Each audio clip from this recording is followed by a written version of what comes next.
As I was reading an article earlier today about the war in Afghanistan, I was struck with such an overwhelming sense of sadness because it was just so painfully obvious that we lost the country. The American people have lost our government.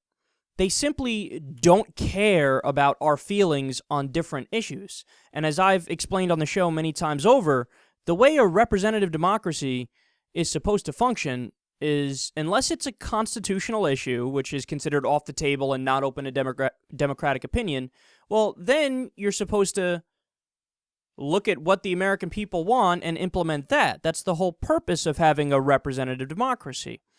Now, keep that in mind as I give you this information. Listen to this passage from the Daily Beast. Quote, "The U.S. is considering dropping the number of troops in Afghanistan below 10,000, which is the minimum needed to train Afghan forces.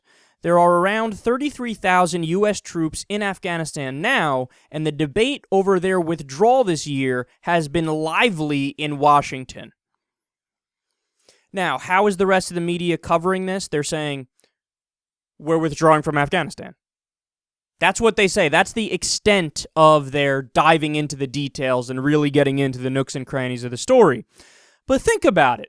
Having 10,000 troops still there or 5,000 soldiers in a foreign country, is that really withdrawing?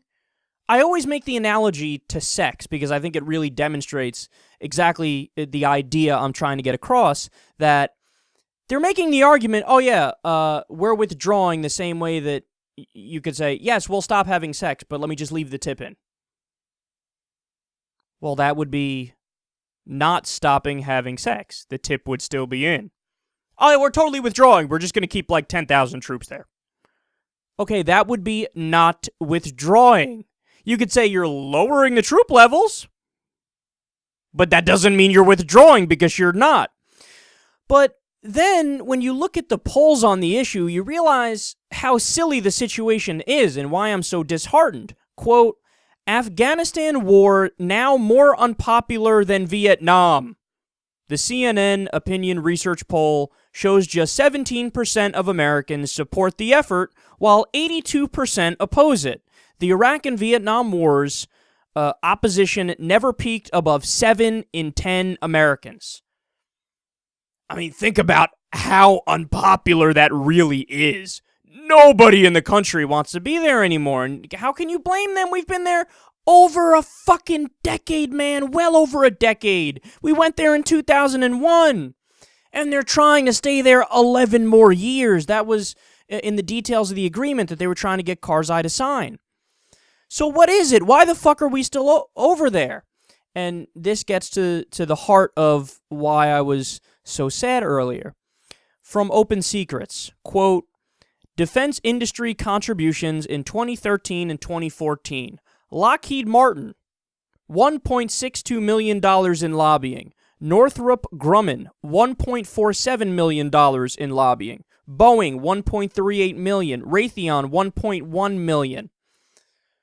There's your answer right there. And by the way, I'm only giving you what? 1, 2, 3, 4 different defense contractors and how much money they're using to lobby Congress.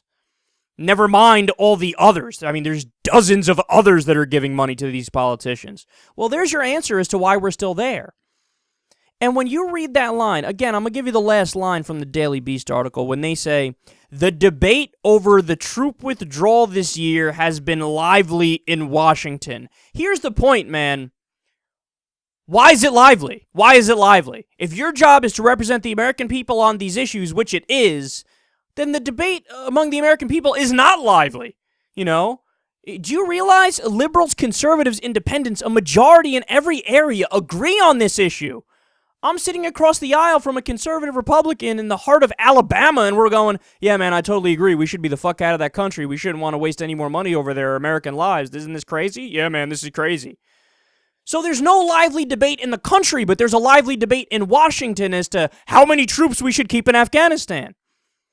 And again, the reason why it is lively with them, but we're going, what do you mean? This is a settled issue. There's no more debate here. Get the fuck out of there. It's none of our business. We shouldn't be there anymore. What are we accomplishing? What are our goals from here on out? They don't even pretend to give you a goal that they're trying to reach.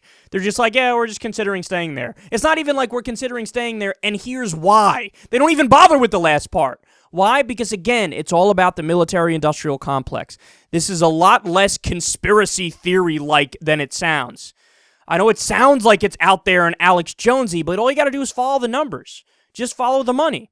When you have defense contractors and lobbyists giving millions of dollars to politicians so that they can run their campaigns, well, then guess what? When those politicians get in power, they're going to return the favor. I scratch your back, you scratch mine. Hey, remember when I gave you $400,000? Yeah, I do. Okay, what would you like me to try to implement now? What would you like for me to do in law? Well, I don't know. We got a lot of tanks sitting in the factory. Maybe you want to try to, invade Syria?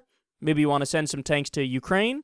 Maybe you want to get involved in anywhere around the world? See, this is why we have 900 military bases around the world. This is why we had a $7 trillion war in Iraq when all is said and done, when you add in the interest and everything by the year 2053. This is why we're still in Afghanistan. All of the imperialism, all of the war hawkishness, it's not because people actually are stupid enough to think, well, we're doing what's right by the world and we are rightly the world policemen. No, it's all about the money.